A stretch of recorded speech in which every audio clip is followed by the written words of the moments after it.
Halo, selamat datang di channel Ruang Taktik. Di video kali ini kita akan analisis taktik Singapura versus Timnas Indonesia.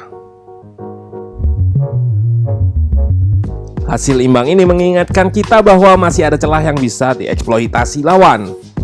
Meski secara possession Timnas unggul, namun kesalahan kecil bisa mengubah skor. Yap, Singapura lebih bermain menggunakan umpan lambung dengan tujuan mengekspos kesalahan bertahan lawan. Dari total passing, jumlahnya dan akurasinya kalah dengan Timnas. Nah, lalu bagaimana Singapura bisa cetak gol? Kita bahas detail jalannya pertandingan dari sisi taktikal. Let's go, kita bahas sama-sama. Dari leg pertama semifinal ajang AFF Suzuki Cup 2020 yang diadakan di Singapura National Stadium, tim nasional Indonesia bermain sama kuat 1-1 melawan Singapura.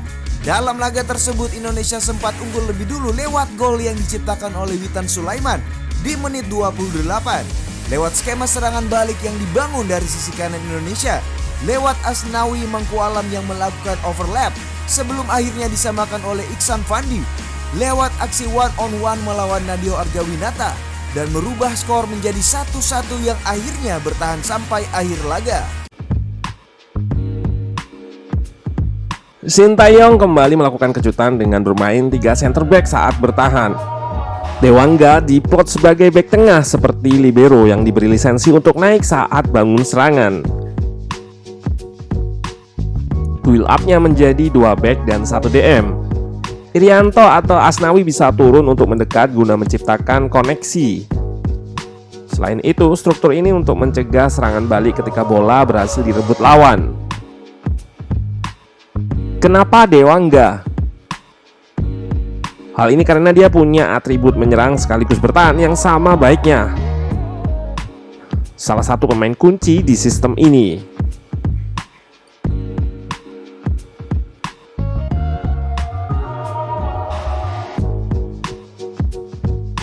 Sistem pressingnya terbagi menjadi 2 unit.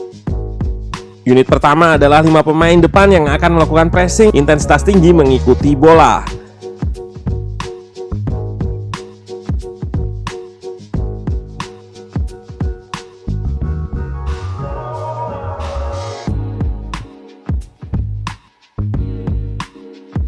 Lalu unit kedua adalah 5 back yang menjaga garis pertahanan atau backline. Unit di belakang ini cara bertahannya reaktif. Mereka baru akan press ketika ada pemain yang mendekati areanya.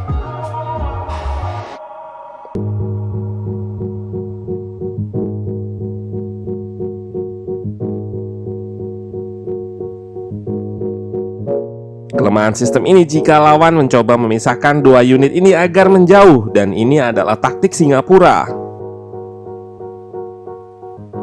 Memainkan bola di belakang guna menarik unit depan, lalu mengirim bola jauh untuk dimenangkan.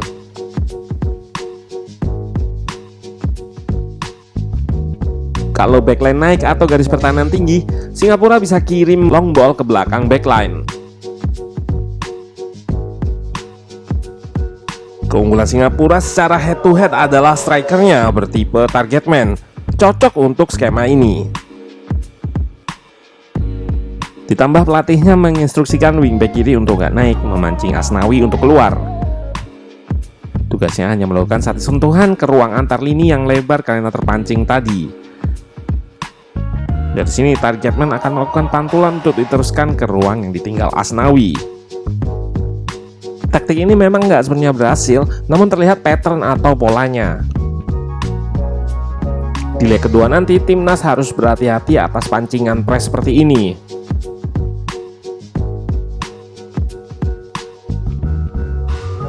Kelemahan kedua adalah apa yang disebut dalam bahasa taktikal rest defense atau bentuk pertahanan ketika tim menyerang.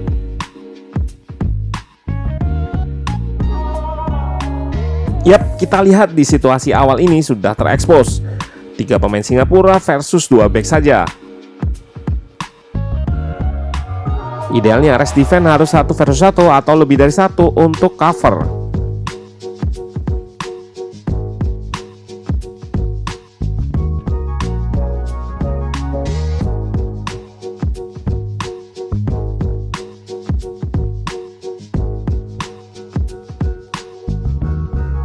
Dan rest defense inilah yang jadi awal gol Singapura. Dari Dewangga yang gagal mengirim umpan jauh, terlihat pemosisian pemain jauh di depan sehingga penerima bola pantul ini kosong. Ditambah Irianto yang sudah ditarik, putra dari Bejo Sugiantoro ini mampu mengcover area yang luas dan jadi penghubung antara menyerang dan bertahan.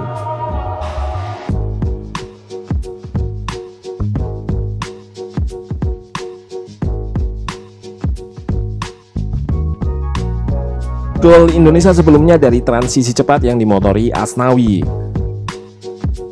Kombinasi 1-2 dengan Witan, lalu keputusan melakukan cutback sangat tepat.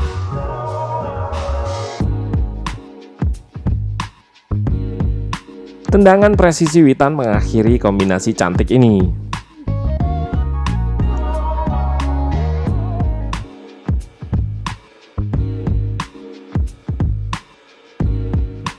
Di banyak sektor, timnas bisa dibilang lebih unggul. Namun kesalahan kecil bisa dimanfaatkan Singapura dengan baik.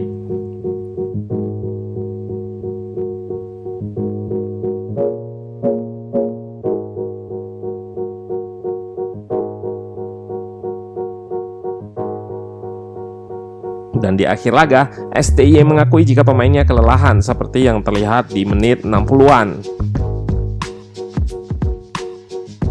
Pressing agresif yang dimulai dari striker sudah nggak berjalan seperti awal babak. Dan transisi menyerang dilakukan dengan nggak banyak pemain yang masuk kotak penalti sehingga serangannya buntu.